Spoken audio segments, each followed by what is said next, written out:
Habang nagsisisid sa Key West, Florida, naipit ang submersible na may 4 na sakay sa labi ng lumubog na barkong Pandigma. Hindi nila kayang palayain ng sarili, kaya kailangang madaliin ng tagapagligtas ang pagdating bago maubos ang life support systems ng mga lalaki. Ika-17 ng Hunyo, 1,973 at ang crew ng Johnson Sealing ay naghahanda para sumisid 50 nautical miles mula sa Key West sa Florida. Sisisirin nila ang lumubog na USS Fred T. Berry para kunin ang fish trap na ginawa upang matulungan ang mga siyentipiko subaybayan ang populasyon ng isda. Ang Berry ay isang destroyer ng US Navy na inilunsad mismo sa pagtatapos na ikalawang digmaang pandigdig. Matapos magamit noong 1,971, sinadyang pinalubog ito malapit sa Key West para gawing artipisyal na bahura ng yamang dagat. Isa sa mga lalaki sa research ship, si Robert Meek, ay isang ichthyologist o dalubhasa sa mga isda. Pinag-aaralan niya ang mga isdang naninirahan sa lumubog na Berry. Ang Johnson Sealing ay isang espesyal na deep sea submersible para sa siyentipikong pananaliksik. May lisensya itong magsakay ng tao at kagamitan para sa pananaliksik hanggang 305 metrong lalim. Ginawa ito 2 taon nang nakalipas at dinisenyo para sa hanggang 5 tripulante na hinati sa 2 kompartimento. Ang kompartimento ng piloto ay isang acrylic na bola na may diameter na 1.5 metro at humigit kumulang 10 sentimetro ang kapal na nagbibigay ng panoramic na tanawin habang sumisisid. Habang sumisisid, nananatiling kapareho ng nasa ibabaw ang presyon ng hangin sa kompartimento ng piloto. Sa likod ay may diving compartment na kasya hanggang 3 diver. Ang dive compartment ay para sa lockout diving sa malalim na bahagi. 2.5 metrong silindro ito na gawa sa aluminyo, 1.5 metrong diametro at may hemispero sa bawat dulo. Kahawig ito ng itsura ng Titan ng Ocean Gate maliban sa may hatch ito sa ilalim kung saan pwedeng lumabas ang mga diver papunta sa dagat, parang dive bell. Maaaring i-pressurize ang kompartamento ng diver sa presyon ng lalim ng dagat para makalabas sila sa hatch at makapagsisid. Hindi ginawa ang 2 kompartamento para makalipat ang crew. Nananatili lang sila sa kompartamento ng piloto o sa diver lockout na kompartamento. Sa likod ng diver compartment ay may isa pang bilog na lalagyan ng diving gas. Ang gas sa silindro ay 86 na tuldok 5% helium at 13 tuldok 5% oxygen. Kayang maglaman ng 100 at 30 bar ng presyon ang silindrong yon. Pero hindi ako sure kung puno ito noong pagsisid at di ko rin alam ang kapasidad nito. Ang nagdisenyo at gumawa ng Sealing ay si Edwin Albert Link at siya ay nasa Sealing Support Vessel, ang research ship na Sea Diver. Inilipat ng Sea Diver ang Sealing mula Key West papunta sa lumubog na Berry sa buong umaga. Ang mga crew sa research ship ang magbabantay sa pagsisid ng Sealing at kahit na mukhang walang formal na command structure, si Edwin Link pa rin ang tunay na namumuno sa operasyon ng pagsisid. Sakay ng Sealing ang piloto ng sasakyan na si Archibald Menzies at ang siyentipikong si Robert Meek sa kompartimento ng piloto. 2 pasahero, sina Albert Stover at Edwin Clayton Link, ang nasa dive compartment. Si Edwin Clayton Link ay anak ni Edwin Albert Link at kilala siya bilang Clayton. Bagamat nasa dive compartment ang 2 ito, wala silang balak sumisid kaya tulad ng pilot's compartment, ang dive compartment ay selyado at mananatili sa parehong presyon gaya ng nasa ibabaw. Hindi ito ipe-pressurize para makagawa ng lockout dive. Karaniwan ang pagsisid na ito at base sa investigasyon ng US Coast Guard, ito ang ika-130 pagsisid ng Sealing. Ang ulat ng Coast Guard ang pangunahing pinagkunan ko ng detalyadong impormasyon sa pagsisid para sa kwentong ito. Naghahanda ang lahat bago umalis ang mga lalaki. Ang ulat ng Coast Guard ay nagpapakita ng tila pagpapabayaan nila sa kaligtasan. Sa dive compartment, sina Stover at Clayton Link na naroon bilang mga research observer ay naka-shorts at t-shirt lang. Malamig talaga sa planong lalim ng pagsisid at hindi isinasaalang-alang ng kasuotan nila ang pagkaantala o hirap. Nagbabala si Meek mula sa pilot's compartment pero hindi sila nagpalit ng damit. Isinagawa ng training pilot, hindi ni Menzies, ang pre-launch safety check ng Sea-Link at natuklasan ang posibleng problema. Natuklasan ng training pilot na isa sa dalawang fan ng CO2 scrubber unit sa pilot's compartment ay hindi gumagana. Ang CO2 scrubber unit ay sumisipsip ng sobrang carbon dioxide para mapanatiling ligtas ang hangin sa pilot's compartment. Gagana ito kahit isang fan lang, pero pag tumigil ang pangalawa, wala nang backup.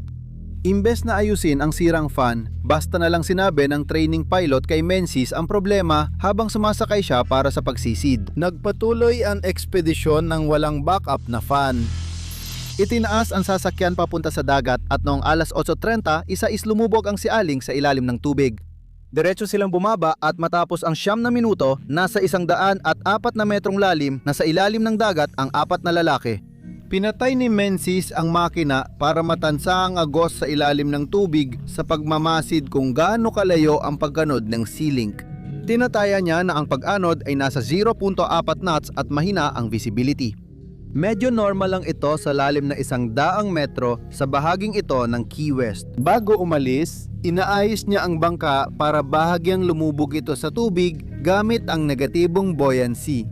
Ginagawa niya ito para mas kontrolado ang sasakyan at maiwasang umangat o dumikit sa kahit ano pag malapit na sila sa lumubog na barkong pandigma. Pagkatapos, pumunta siya sa guho ng Berry. Sa 0904, nakita ng tripulante ang kadena ng angkla ng Berry habang papalapit sa barko sa hilagang bahagi. Kailangan nilang umangat sa ibabaw ng barko para makarating sa kabila kung nasaan ang bitag ng isda. Dumaan sila sa ibabaw ng Berry at ibinaba ni Menzies ang Sea-Link sa sahig ng karagatan, lampas sa bitag ng isda. Umiikot siya at naghahanda lumapit sa bitag. Ang bitag ng isda ay nakapwesto 4.5 metro ang layo mula sa Berry. Magandang lugar ito para manghuli ng isda, pero kailangan nilang mag-ingat habang malapit sila sa lumubog na barko. Dahan-dahan at maingat niyang nilalapitan ng bitag gamit ang kontrol sa side motor, rear motor at bow thruster. 12 metro lang ang kailangan nilang lakbain para marating ang bitag na tumatagal lang ng ilang sandali. Habang lumalapit sila, naamoy ni Menzies ang sunog sa kompartamento ng piloto at naisip niyang baka may sira sa kuryente. Binuksan nila ang takip ng kuryente para imbestigahan pero walang nakitang problema. Sa tingin ko, na-distract si Menzies dahil sa problema at nag-aalala siya. Pero hindi nila nakita ang sira. Nagpatuloy sila at dumating sa bitag. Ang kailangan lang nilang gawin ay kunin ito at dalhin sa ibabaw. Dapat ay isang simpleng proseso lang ito. Sa harap ng Sea-Link ay may 2.5 metrong braso na may tinidor sa dulo. Para makuha ang bitag, tinutulak ang tinidor sa lubid ng bitag ng isda na may 2 palutang na bola sa linya. Kapag kumapit ang tinidor sa braso sa linya, isang mousing device ang naglalak dito, parang karabina na nakakabit sa lubid. Pinipipila ng palutang na bola ang linya mula sa tinidor na mahulog kaya tapos na ang proseso ng pagkuha. Kinukuha ni Menzies ang bitag. Milagay niya ang retrieving line sa tinidor pero pumalya ang mousing device at bumalik ang linya. Sinubukan niya ulit. Ang braso ay nakakabit sa kisame, hindi ito robotic arm. Para makuha ang linya, kailangan imaniobra ni pilotong Menzies ang Sea-Link sa tamang posisyon. Inatras niya ng kaunti ang Sea-Link at sinubukan ulit. Naipasok niya ang linya sa tinidor pero pumalya na naman ang mousing device. Inatras niya ulit at sinubukan muli. Muli na namang pumalya ang kagamitan.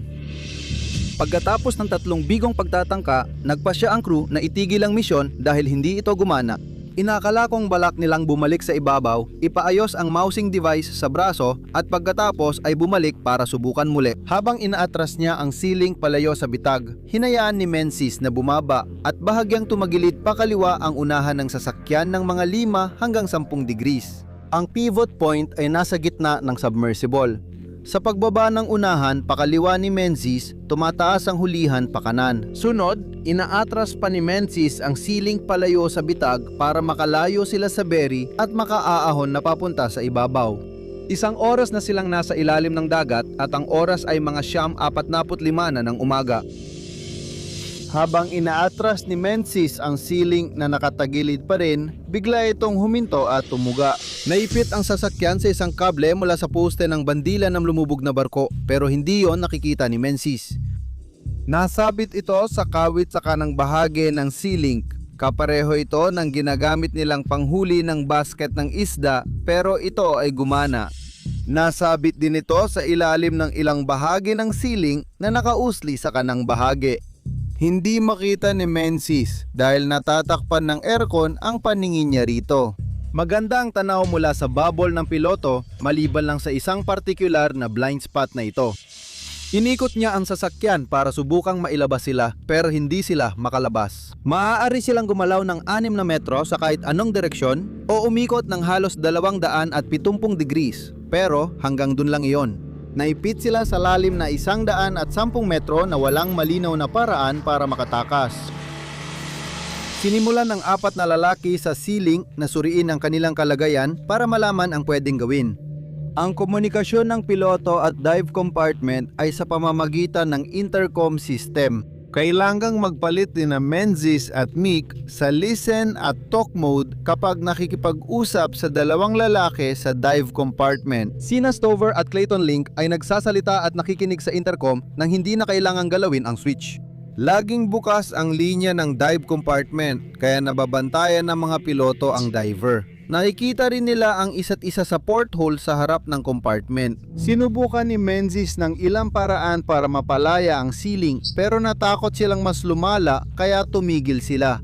Noong alas 9:50, tinawada ni Menzies ang sea diver gamit ang underwater telephone para ipaalam sa dive command crew ang sitwasyon. Matapos makipag-usap sa ceiling, nag-radio ang command crew ng sea diver sa Coast Guard para humingi ng tulong at magpadala ng Navy diver.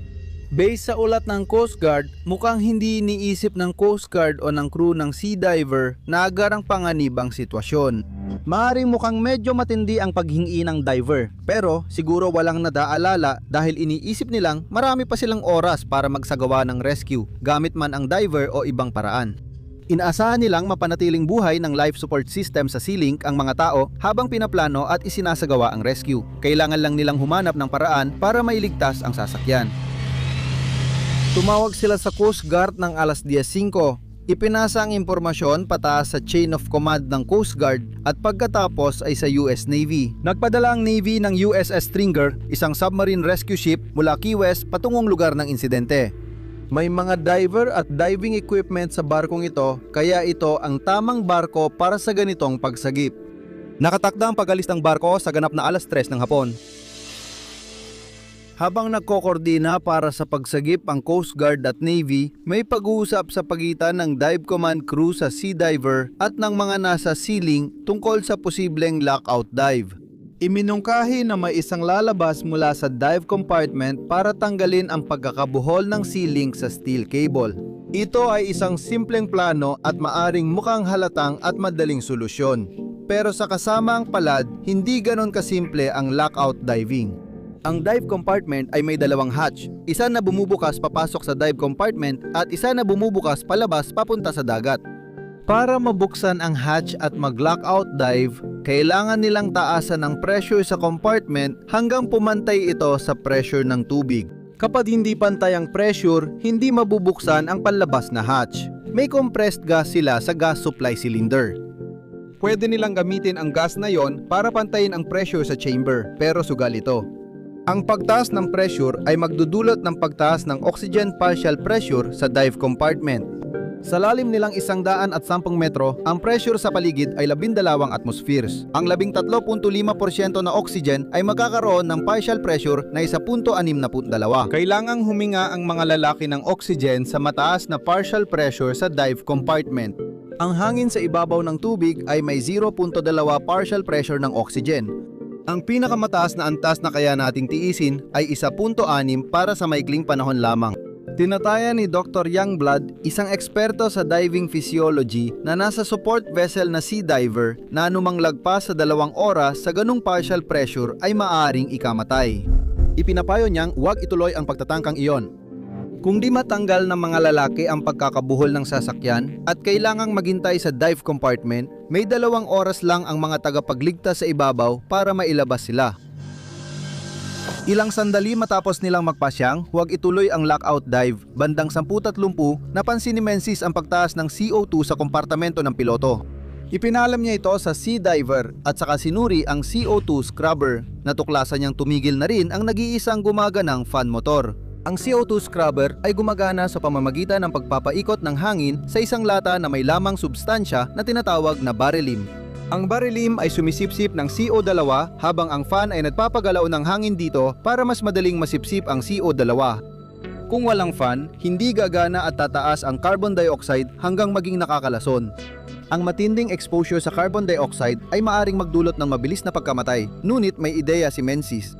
Hinubad niya ang damit at binuhusan ito ng barrel lime mula sa scrubber. Pagkatapos, hinawakan niya ang kanyang damit na puno ng barrel lime sa harap ng mga ventilador ng air conditioning sa kompartimento ng piloto. Gumana ito. Ang sistemang ito ay lumilika ng artificial na carbon dioxide scrubber bilang kapalit ng nawala nila. Kung walang solusyong ito, tataas ang carbon dioxide hanggang maging nakakalason at nakamamatay. Kung tumaas ang antas ng carbon dioxide, mayroong emergency na supply ng oxygen na maaaring gamitin sa pamamagitan ng oxygen mask. Limitado lang ang supply nito at ayaw nilang umasa lang dito. Ayon sa ulat, parang ilang oras lang ng hangin ang meron sila sa kompartimento ng piloto. Pero sa ngayon, ayos pa naman ang lahat. Alas 11:30, iniulat ni Menzies sa sea diver na bumaba na ang carbon dioxide sa kompartimento ng piloto. Pinalitan nila ang t-shirt ni Menzies ng ekstrang barrel lime para makagawa ng mas permanenteng solusyon. Itinabi ni Menzies ang barrel lime mula sa original na lata para magamit kung kakailanganin pa. Bumibilis na rin ang mga pagsisikap sa ibabaw. Tanghali, sinubukan ng maliit na bangka ng sea diver maglagay ng buoy line sa ceiling. Ang ideya ay magagamit ng Navy diver ang linya para diretso silang bumaba sa nasirang sasakyan pagdating nila. Kung hindi, kailangan nilang mas eksaktong ipuwesto ang trigger at ibaba ang mga diver na mahirap gawin sa lampas. 100 metrong lalim ng tubig, mayroong buoy line na nagmamarka sa berry pero hindi ito umaabot pababa sa ceiling. Alam nila ang tinatayang posisyon ng berry at na nasa timog nito ang ceiling, pero mahirap tukuyin ang eksaktong lokasyon na kailangan nila. Ang mga diver mula sa trigger ay gagamit ng surface supplied gas. Ibig sabihin, may mahaba silang hose na bumababa kasama nila. Kung bumaba sila sa maling lokasyon, kailangan nilang hilahin ang 100 metro ng hose sa tubig. Mas malala pa, kung sa berry sila mapunta, pwedeng maipit ang supply lines nila sa barko. Sinusubukan ng bangka ng sea diver na magbaba ng linya, pero nakaharang ang linyang nagmamarka sa berry.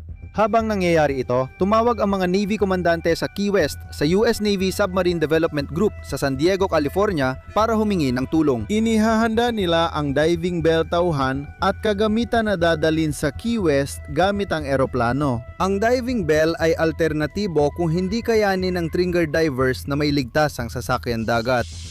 Dumating nga sa lugar ang USS Stringer bago umalis ang diving bell mula California. Kinakalkula ni na Dr. Youngblood at ang crew ng sea diver kung gaano katagal tatagal ang CO2 scrubber sa sea link. Kailangan nilang tumagal hanggat hindi pa nare-rescue ang sea link. Batay sa palagay na mananatili sa 21 degrees Celsius ang temperatura sa vessel, kinakalkula nila na ang compartment ng piloto ay may 42 oras at ang dive compartment ay may 61 oras. Kaya kahit na urgent ang sitwasyon, may sapat pa rin silang oras. Alas 4:15 na ngayon at 6.25 oras na naipit ang sea link sa ilalim ng dagat.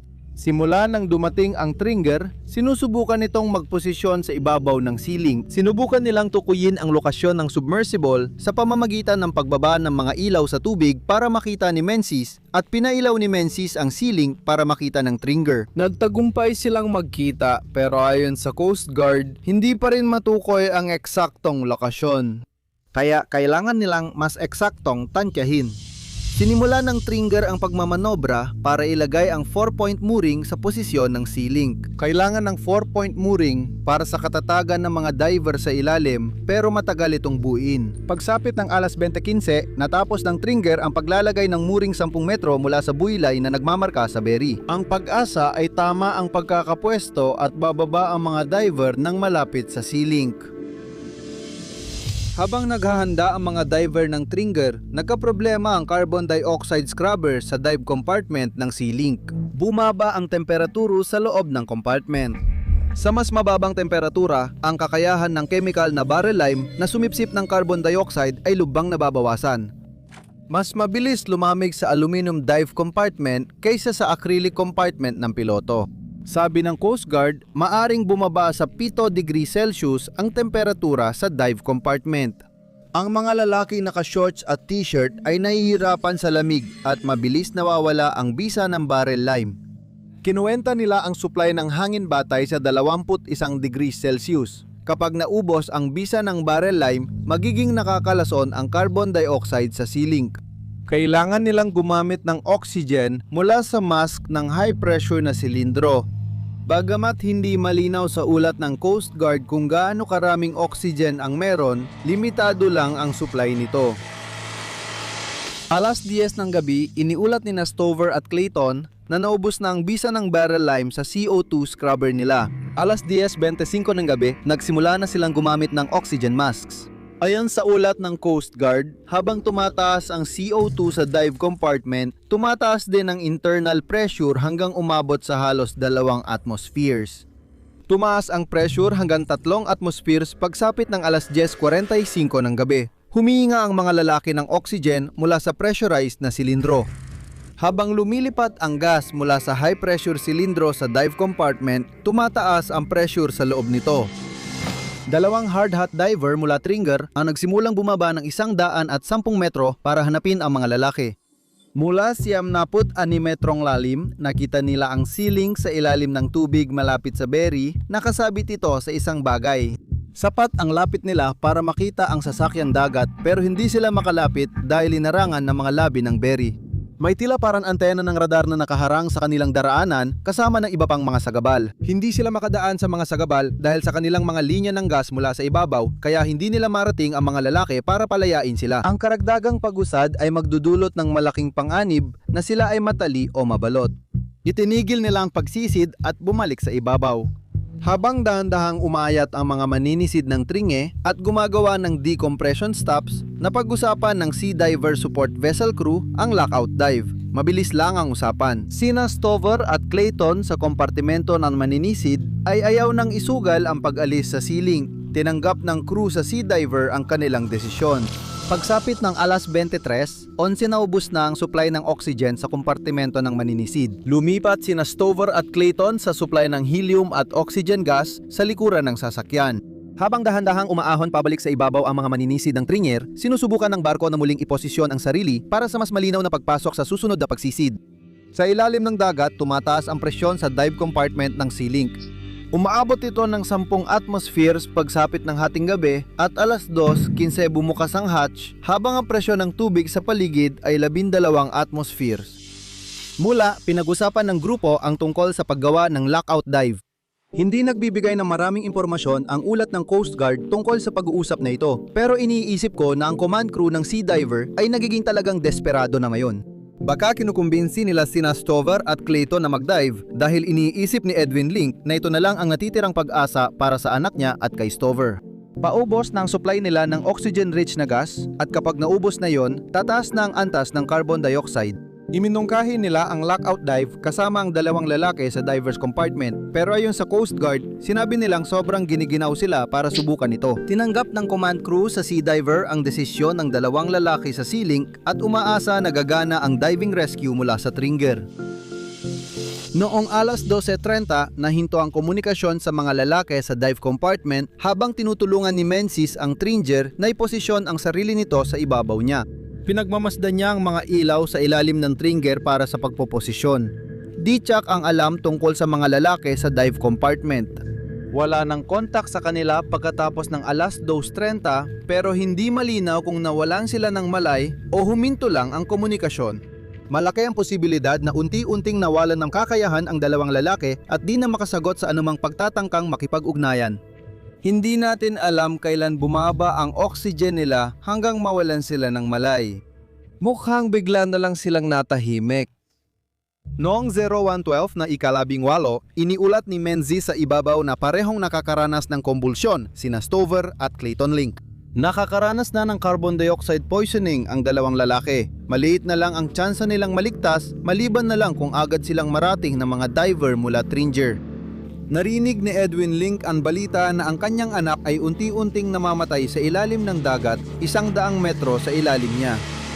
Nakatuon na yon ang atensyon sa dalawang lalaki sa kompartimento ng piloto. Mas magandang insulation na acrylic bubble kaysa sa diver compartment, pero lumalamig ito. Sa huli, titigil din ang baralime ng carbon dioxide scrubber. Pagkatapos, kakailangan ning lumipat sina Menzies at Mick sa emergency oxygen supply nila. Pagkalipas ng 13 minuto, 01:35 na nang magsimula ang mga diver ng Tringge sa ikalawang pagsisid sa ceiling at 8 minuto bago nila narating ang ilalim. Iniulat nila kay Menzies ang kanilang pagbaba. Sinusuri ni Menzies ang sahig ng karagatan para sa mga ilaw ng diver. Isipin ang tumitinding kaba at takot ni Menzies at Mick sa kompartimento ng piloto. Sa likod na kompartimento, nanginisay ang mga kasamahan nila. Sigurado akong nag-aalala sila hindi lang kina Stoker at Clayton, kundi pati na rin sa posibilidad na mangyari yon sa kanila. Baka umaasa si Menzies na lumapag malapit ang mga diver para masagip ang ceiling at mailigtas agad ang mga lalaki sa dive compartment kung madala sila agad sa ibabaw. Tumingin siya pero hindi niya makita ang ilaw nila. Muli, lumapag na naman ang mga diver sa maling bahagi ng berry at kailangan nilang itigil ang pagsisid. Sa ikalawang pagsisid, dumating ang dive bell na galing California, dinala sa Key West, isinakay sa support vessel at dinala sa lokasyon. Inilipat ito sa Tringre noong alas 2:45 ng madaling araw, ika-18 ng Hunyo. Pagkalipas ng ilang oras, inihanda ang dive bell at sinubukan nilang sumisid papunta sa ceiling noong alas 6:05 ng umaga. Dalawang diver ang nasa loob ng bell at bumaba ng 85 metro. Ginamit nila ang bell bilang staging point at nagsimulang sumisid. Isang diver ang lumabas ng bell. Agad niyang hinila ng malakas na agos. Napakalakas na agos kaya't napulupot siya sa kanyang umbilical at hindi na siya makababa pa. Inabot siya ng 15 minuto bago matanggal ang pagkakapulupot at makabalik sa bell. Itinigil nila ang pagsubok at iniyahon ng bell. Dumating ang USS Amberjack sa lokasyon. Nalaman ng mga tagapagligtas mula sa tsart ng agos ay dulot ng pagtaas-baba ng tubig dagat at ang susunod na walang agos ay alas 2 ng tanghali. May dagdag na oras ng pagkaantala. Noong alas 9:51, ibinaba nila ulit ang bell na may ilaw at walang diver para matukoy ang tamang lokasyon para sa susunod na pagsisid. Nang ibinaba nila ang bell, tinulak ito ng agos sa lumubog na barko at naipit.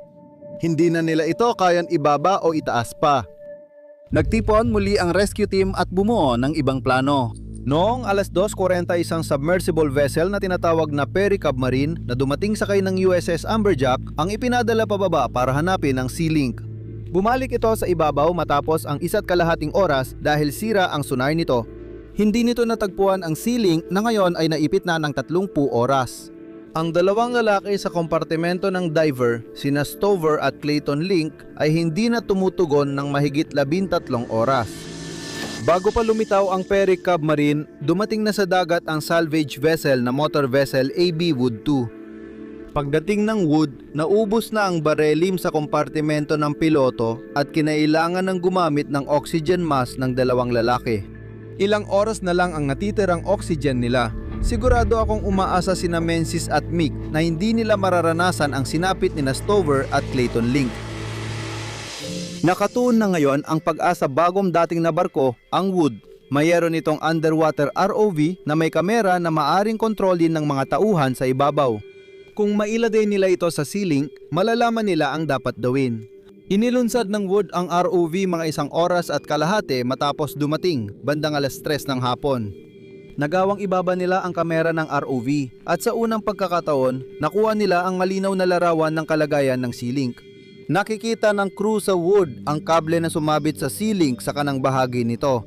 Pagkatapos magkamali si Dr. Youngblood at ang sea diver crew sa pagtantiya kung gaano kabilis masisira ang barrelime sa init, nag-aalala siya na ilang oras na lang ang natitirang hangin ng mga lalaki sa pilot's compartment. Nauubos na ang oras kaya nagplano ng mapanganib na hakbang ang rescue team. Ibinabalik nila ang ROV sa ibabaw, kinakabitan ng grapnel na may 4 na talim gamit ang 3 metrong steel cable at muling ibinababa. Sa tulong ng kamera, naikabit nila ang isang kawit ng grapnel sa sea link. Nakita ni Menzies na pumasok ang kawit at iniulat niya ito sa ibabaw bandang alas 4:41. Hinila ng Wood pataas ang ROV gamit ang winch na nakakabit na ngayon ang C-link sa dulo ng kable.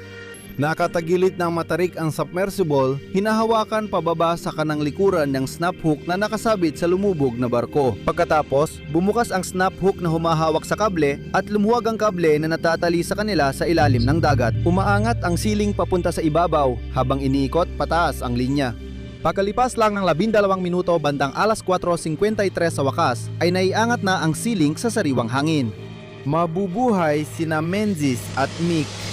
Katulad ng kompartamento ng diver, tumaas ang presyon sa silid ng piloto nang huminga sina Menzies at Mick mula sa tangke ng oksiheno. Pagkahon nila, nilipat sila sa recompression chamber ng trigger. Sinimulan nila ang decompression bandang alas 5:15. Pagkatapos, tumutok ang mga tagapagligtas kina Stover at Clayton Link na posibleng walang malay pero buhay pa. Hinila nila ang ceiling papunta sa sea diver at iniangat papasok sa barko. Nakikita nila sina Stover at Clayton Link sa mga bintana ng dive compartment. Walang palatandaan ng buhay at matagal na rin mula nang may naging tugon mula sa mga lalaki, pero susubukan pa rin nilang buhayin sila. Lumapit ang sea diver sa stringer at kinuha ang pressurized air hose mula sa barko para i-vent ang dive compartment habang nakapressurize pa ito. Binubuhusan nila ng mainit na tubig ang gilid ng aluminium compartment para subukang pataasin ang temperatura. Ang pag-asa ay kung buhay pa ang mga lalaki, makakatulong ang hangin at init para sila'y magising. Ang dalawang lalaki ay iniwan sa dive compartment habang ito ay napupuno ng mainit at nalalanghap na hangin. Noong ika-18 at 45, ginamit ang ROV at kamera upang makuha ang naipit na diving bell. Natapos nina Menzies at Mick ang decompression noong ika-19 at 15 at idineklarang maayos ang kanilang kalagayan. Noong ika-23, napalaya ang diving bell at iniangat ito papunta sa stringer. Lahat ay maayos at ligtas na maliban kina Stover at Clayton Link na nasa dive compartment ng Sea-Link. Matapos ang 14 na oras na walang palatandaan ng buhay, idineklara ng mga doktor sa barko na patay na ang dalawang lalaki. Itinigil ang ventilasyon, pagpapatakbo ng mainit na tubig at binawasan ang presyon sa compartment para makuha ang kanilang mga katawan. Ayon sa autopsy, namatay ang dalawang lalaki dahil sa pagkalason sa carbon dioxide.